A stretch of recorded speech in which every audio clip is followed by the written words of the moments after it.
So this was another figure that received the 89 Batman treatment with a 3-year wait. Mr. Freeze was announced, I think it was 3 years ago, just around the time that 89 Batman was, and it's not until now that we are finally getting him in hand. He comes in this cylinder can, tin can type of packaging, which we've seen plenty times before from the Mezco Toyz company.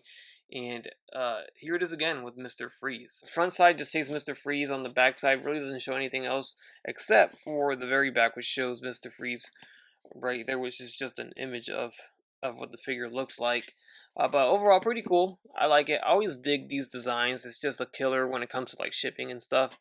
But overall, it's a cool thing that they do. It makes it seem a little bit more premium. All right, so here is Mr. Freeze out of the package, and let's go ahead and burn through the accessories right off the bat. See what he comes with. So first off, he comes with some effect pieces, which is really cool here. Some ice effects, awesome stuff. What's Mr. Freeze without ice and effects? So that's cool. I love the details on here. The paint job, the translucent plastic looks pretty dope. So I dig that. Let's put that right there. He also does get this beam effect right here. And what I really dig is this right here. That fuzz, it's like a fuzz soft material that looks like ice, like ice shavings. Like, oh, that looks so good. Whoever thought of this at Mezco deserves all the credit. Like, that's awesome, and it's everywhere. It's on the back of this figure. It's on the gun of this. Like, I'll show you. It's great. It looks really good. It's a nice effect, and it looks very realistic. So I dig that a lot. Here we have this ice effect right here. Then we have this piece of armor, which I got to figure out where that goes. And then we have his long weapon, which is flipping awesome here. Again, we have that, those white effects on the gun there, those icy effects. Oh, I love it so much. It looks so realistic. It looks so good.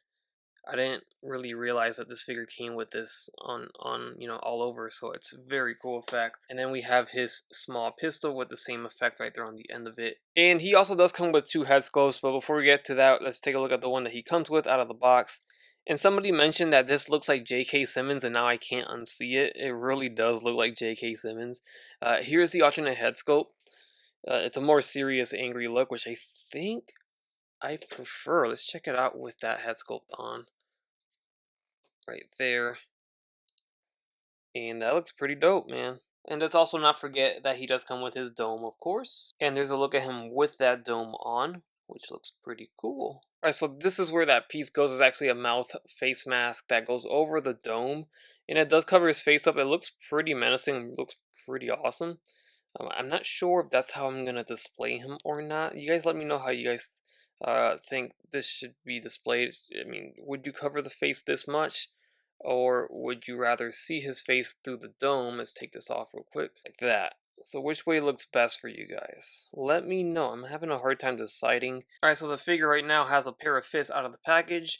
And then as an alternative, you can swap them out. We have a right open hand. We have a left pointing finger. We have another right open hand, but it's a different pose, as you can see, and then the left open hand looks like he's about to grab something. And then lastly, we have these open hands, which look like they are to hold his weapons right there. So there you have it for his accessories. Going to the soft goods of the figure, you can see that his outfit is soft goods fabric with some pleatherish material, which I have a big feeling that's going to peel and crack in the next few years.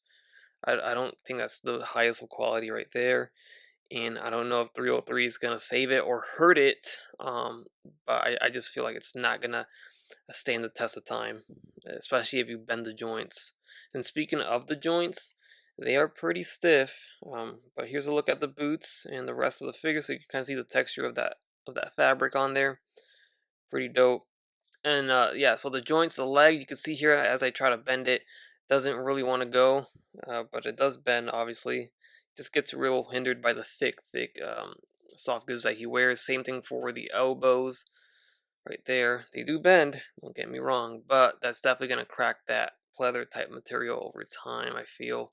Like, I could be wrong, but I just have a gut feeling that just the way I feel it and the way it looks like right now out of the package, just it doesn't seem like it's gonna last. but hopefully I'm wrong about that. So yeah, it's a little stiff to articulate, but he can articulate and he can hold his poses. He's not going to be Spider-Man, but he's definitely going to pose up, and he's going to look pretty decent on your shelf, I think. So the head obviously will rotate around inside the dome. You're going to take the dome off, and then you can pose it whichever way you want. And it's actually pretty flexible. He's got an articulated neck. It's a ball jointed barbell peg. He looks up, he looks down, left and right, head tilting. And then there's also a lot of good detail within there. You can kind of see the paint details and sculpt inside. I dig it a lot, man. Super, super nice job. Also, I almost missed this, but he does come with a bendy wire, and this is actually just like a tube to feed through his backpack here, which is not detachable, by the way. You see all these holes here? There's multiple holes. I guess you're going to have to just select one to plug it into, and then the other one would plug into his cryo gun or whichever weapon he's utilizing at the time. Alright, so let's start off with some other DC villains. So we have Two-Face, and this is the regular type of Two-Face. They did make like a 60s version, but this is just my regular Two-Face, of course. And next to Freeze, looks pretty good. Next, I'll of course throw in the biggest baddie of them all. We have the Joker. And he stands pretty cool next to Mr. Freeze right there. Next, I will throw in Commissioner Gordon, and he looks pretty cool. I still like this figure a lot, man. Really, really like this Gordon. And he comes with an awesome bat signal. But next to Freeze, he does stand a little shorter. And there he is next to the Sovereign Knight Mezco 112 Collective Batman PX exclusive version. Be sure to check out onestoptoyshop.com if you're still looking for this guy. He is on a waitlist on mezco.com, but I believe One Stop Toy Shop may have some stock left. Check them out in case you are still looking for Mr. Freeze. Highly recommend. That's where I picked mine up, and they always do a good job with shipping and everything, so check them out. Alright, so as I close out this video, I must mention that my major gripe about the figure is he cannot hold this damn weapon. Very bulky, apparatus that he has around his torso, of course, and then the limited range of posability with the arms is a combination that pretty much does not allow him to properly hold his weapon.